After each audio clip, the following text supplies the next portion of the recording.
जय हिंद दोस्तों। आशा है आप लोग बहुत अच्छे होंगे। तो स्वागत है इस जो है एनसीईआरटी सीरीज में। तो फ्रेंड्स, आपको पता है कि जो है डेली आपको एनसीईआरटी सीरीज जो है मॉर्निंग में 7 बजे प्रोवाइड करा दी जाती है। तो आप लोग जो है क्या करें, इस क्लास को जरूर देखें। इस जो है हम लोग जो है चैप्टर नंबर जो है क्लास सॉरी जो है चैप्टर नंबर 6 देख रहे हैं, ठीक है।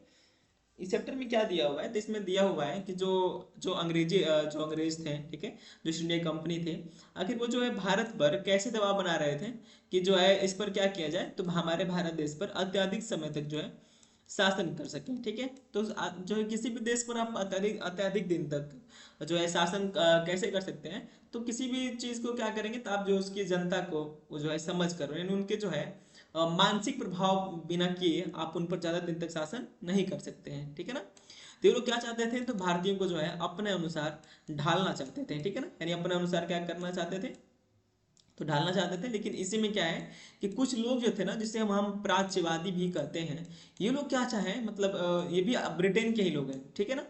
ये भी कोई भारतीय नहीं थे। ये भी कौन है, तो ये भी जो है ब्रिटेन वासी हैं। लेकिन ये क्या सोच रहे हैं कि भारतीयों को क्या किया जाए, तो भारतीयों को भारतीय जो परंपरा रही है, जो रीति रिवाज रहा है, जो यहाँ के जो वेद वेदांत रहे हैं, जो पुस्तकें रही हैं, उनमें जो है लोगों को शिक्षा दी जाए। तो ये सारी चीजें हैं जो बहस चलती हैं। तो ये जो है पूरे चैप्टर में देखना है कि भारतीय शिक्षा का जो इसमें क्या रोल होता है और क्या प्रभाव पड़ता है हमारे भारतीय जो है एजुकेशन सिस्टम पर। तो ये चीज हम लोग यहाँ से देख चुके हैं, ठीक है ना। अंग्रेज जो है शिक्षा को जो है किस तरह देखते थे, प्राच्यवाद की परंपरा इसमें अपने देखा कि जो है इसके कल कल वाले लेक्चर में कि जेम्स जो विलियम जो जोन्स हैं, वो मतलब कैसे क्या करते हैं और कैसे जो है एक एशियाटिक सोसाइटी का गठन करते हैं। और गठन करते हैं क्यों, क्योंकि जो है भारतीय भाषाओं के जो है समझने के लिए और इस पर जो है थोड़ा प्रसार करने के लिए। तो ये भी हम लोग जो है पढ़ चुके हैं, आप नहीं पढ़े होंगे तब जाकर देख सकते हैं।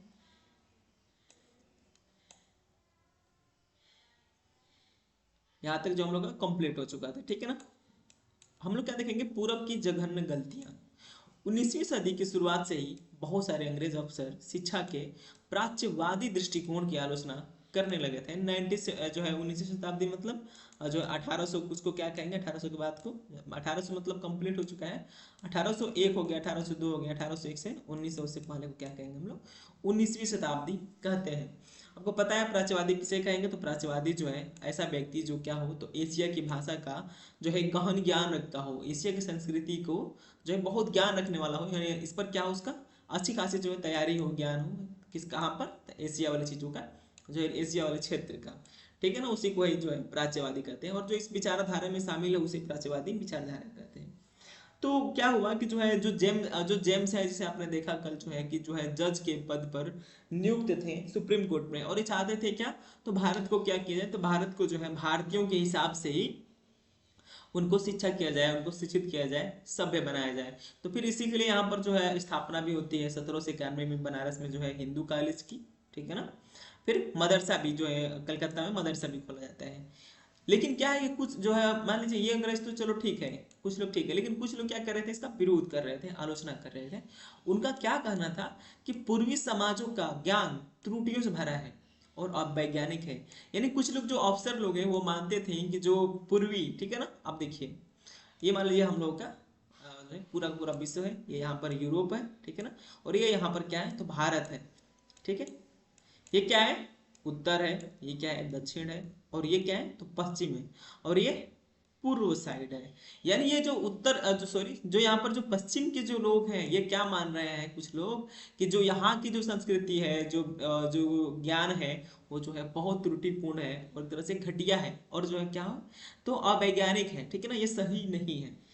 कौन आलोचना कर रहे हैं, तो कुछ ऑफिसर जी आलोचना कर रहे हैं, ठीक है ना। अब पूर्व में कौन आ जाएगा, तो हम लोग भारतीय लोग आ जाएंगे और एशिया के लोग आ जाएंगे, समझ रहे हैं।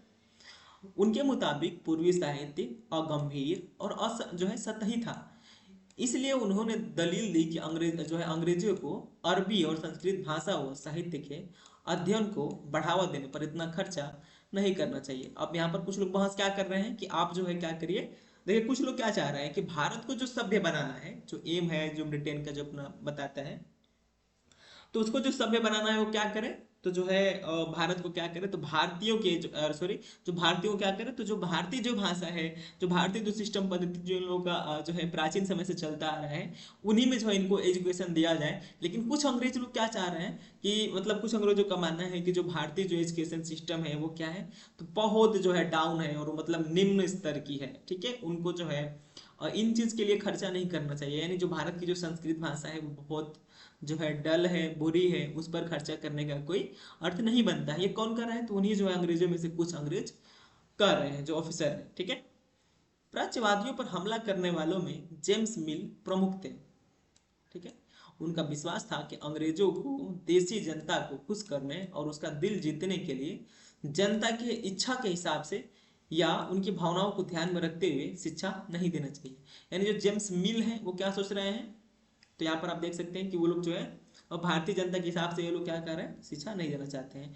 उनकी राय में शिक्षा के जरिए उपयोगी और व्यवहारिक ज्ञान जो है चीज़ों का ज्ञान दिया जाना चाहिए। और ये क्या मान रहे हैं कि शिक्षा के जरिए क्या करना चाहिए, जो उपयोगी हो, यानी जो स्किल्ड मान सकते हैं, और जो व्यवहार में हो, उन्हीं चीज़ों को जो है ज्ञान भारतीयों को देना चाहिए।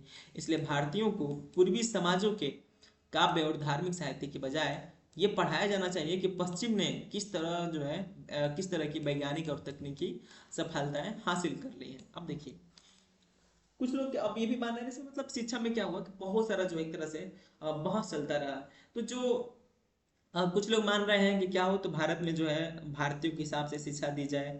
अब भारत में क्या हो, कुछ लोग मान रहे हैं कि जो है भारत में विदेशी के अनुसार जो है शिक्षा दी जाए। और इसी में एक जेम्स मिल है, ये क्या चाह रहे हैं, जो ये चाह रहे हैं कि जो भारतीयों को जो शिक्षा दी जाए ना, तो वो साहित्य की न दी जाए, कोई धर्म के इनको ज्ञान मत दिया जाए, ठीक है। इनको क्या दिया जाए कि जो हम लोग जो ब्रिटेन में हैं, ठीक है, यानी जो हम लोग यूरोप के लोग हैं, हम लोग यूरोप के लोग जो आखिर इतने विकसित क्यों हो गए हैं, ठीक है। तो इन चीजों को इनको सिखाया जाए, ठीक है ना। जो आज के लोग मांग कर रहे हैं किसमें, तो यूएन में मांग करते हैं कि जो है जो प्रौद्योगिकी में जो आगे बढ़ गए वो क्या करें, तो कुछ प्रौद्योगिकी यहाँ पर भी दिया जाए कि जो है कार्बन एमिशन खत्म हो। तो उसी तरह कुछ है। तो ये व्यक्ति सोच रहा है कि जो है जो जेम्स मिल की क्या किया जाए कि जो हम लोग जो ब्रिटेन के जो लोग हैं, हम लोग जो स्किल हो चुके हैं, आगे बढ़ चुके हैं, आधुनिक हो चुके हैं इन जो है भारतीयों से, तो हम लोग इनको शिक्षा किस तरह दें कि हम लोग जो है कैसे जो है आगे बढ़े हैं, तकनीकी चीज़ें क्या है, हम लोगों ने ये तकनीकी हासिल कैसे की है, इन चीज़ों के बारे में इन भारतीयों को सिखाया जाए, समझाया जाए, ठीक है। 1830 के दशक तक प्राच्यवादियों का विरोध और तीखा हो गया। यानी 1830 तक क्या कर रहे हैं, तो जो प्राच्यवादी लोग हैं उनका विरोध बहुत ज्यादा बढ़ गया। थॉमस बैबिंगटन मैकाले इन आलोचकों में सबसे मुखर और प्रभावशाली विचारक थे। वह भारत को असभ्य देश मानते थे जिसे सभ्यता का पाठ पढ़ाना जरूरी था। यानी ये जो व्यक्ति हैं कौन, थॉम, जो यहाँ पर आप इनकी फिगर भी देख सकते हैं, ठीक है, थॉमस बैबिंगटन मैकाले, इनका मानना था कि भारतीय लोग जो है असभ्य हैं और इनको जो है सभ्यता का पाठ पढ़ाना जरूरी है। मैकाले के मुताबिक पूर्वी ज्ञान की कोई भी शाखा इंग्लैंड की प्रगति की समकक्ष नहीं था। यानी क्या मान रहे थे कि भारत में जो है कोई भी जो ज्ञान है, नॉलेज है, वो ब्रिटेन से आगे नहीं है। मैकाले का कहना था कि एक अच्छे यूरोपीय पुस्तकालय का केवल एक खाना ही भारत और अरब के समूचे देसी साहित्य के बराबर है। अब ये क्या मान रहे हैं कि यूरोपी का जो एक लाइब्रेरी है, ठीक है, यानी जो यूरोप में एक लाइब्रेरी मान लीजिए, ठीक है, वो एक ही लाइब्रेरी क्या कर सकती है, पूरे भारतीयों के जो है एजुकेशन के बराबर है, ठीक है ना। अब पूरा मिला देंगे तो भारतीय लोग बहुत पीछे हो जाएंगे। यानी क्या दिखाना चाहते हैं एक तरह से, मतलब कि भारतीय जो एजुकेशन सिस्टम है, भारतीय जो चले आई है, वो बहुत डाउन है, वो अच्छी नहीं है यूरोपियों से। उनका तर्क था कि भारत में ब्रिटिश सरकार को प्राच्यवादी ज्ञान पर सरकारी पैसा बर्बाद नहीं करना चाहिए क्योंकि इससे कोई फायदा होने वाला नहीं है। गहन ऊर्जा और आवेशपूर्वक मैकाले ने अंग्रेजी भाषा सिखाने की जरूरत पर जोर दिया। अब ये क्या चाह रहे हैं कि अंग्रेज जो है इनको क्या सिखाया जाए, तो इन भारतीयों को अंग्रेजी शिक्षा दी जाए। उनका मानना था कि अंग्रेजी के ज्ञान से भारतीयों को दुनिया की श्रेष्ठतम साहित्यिक कृतियों को पढ़ने का मौका मिलेगा। ये व्यक्ति क्या चाह रहे हैं, देखिए सब अपनी अपनी सोच बता रहे हैं, ठीक है ना। ये अपनी सोच बता रहे हैं कि भारतीयों को क्या किया जाए, तो इंग्लिश लैंग्वेज सिखाया जाए, ठीक है ना, यानी जो है अंग्रेजी इनको भाषा सिखाया जाए। अगर ये अंग्रेजी भाषा सीखेंगे तो जो दुनिया में और सारी जो किताबें लिखी गई हैं जिनकी भाषा अंग्रेजी है, तो वो क्या करेंगे, ये जो भारतीय हैं वो अंग्रेजी भाषा सीखकर उन किताबों को पढ़कर अपने आप को एक तरह से प्रोग्रेस कर सकते हैं। वो चीज़ें यहाँ पर समझिएगा, ठीक है। यहाँ के लोग पश्चिमी विज्ञान और दर्शन के क्षेत्र में हुए विकास से अवगत हो पाएंगे। यानी जो है ये इस माध्यम से क्या हो पाएगा, यानी जब ये अंग्रेजी सीख जाएंगे तो यूरोप की किताबों को भी पढ़ लेंगे, और यूरोप की किताब पढ़ेंगे तो यूरोप के द्वारा जो तकनीकी जो उन्नति हासिल कर ली गई है, ठीक है, तो जो उन्नति हासिल कर ली गई है तो वो भी ये लोग क्या करेंगे, तो पढ़कर अपना हासिल कर सकते हैं, ठीक है ना। तो ये बातें हैं। इस प्रकार उनका कहना था कि अंग्रेजी पढ़ाना लोगों को सभ्य बनाने, उनकी रुचियों, मूल्यों और संस्कृति को बदलने का रास्ता हो सकता है, यानी अंग्रेजी पढ़ाना, ठीक है ना। मैकाले के मिनट्स के आधार पर, यानी उसके जो है विवरण के आधार पर 1835 का अंग्रेजों का शिक्षा अधिनियम पारित किया गया, यानी मैकाले के ही विवरण से जो है किसका जो है क्या पारित किया गया, तो जो अंग्रेजों की जो है शिक्षा अधिनियम पारित किया गया। यह फैसला भी लिया गया कि अंग्रेजी को उच्च शिक्षा का माध्यम बनाया जाए और कलकत्ता मदरसे तथा बनारस संस्कृत विद्यालय जैसे प्राच्यवादी संस्थानों को प्रोत्साहन न दिया जाए। अब इसमें क्या किया गया, तो जो बनारस जो संस्कृत जो कॉलेज की स्थापना की गई थी उसको जो है मतलब उसको प्रोत्साहन न दिया जाए, ऐसा यहाँ पर हुआ है इस अधिनियम। इन संस्थानों को अपने आप क्षरण का शिकार होते जा रहे अंधकार के मंदिरों की संज्ञा दी गई। अब स्कूलों के लिए भी अंग्रेजी पाठ्य पुस्तक छपने लगी, यानी अब धीरे धीरे क्या होने लगा यहाँ पर, तो इंग्लिश की भागीदारी यहाँ पर सुनिश्चित हो रही है। कब, तो 1835 के जो है शिक्षा अधिनियम पर, ठीक है ना। तो ये चीजें हैं जो इम्पोर्टेंट है, आपको समझना चाहिए कि हमारी जो है प्राचीन समय में किस तरह जो है शिक्षा को लेकर जो है मतलब संघर्ष हुआ है, ठीक है।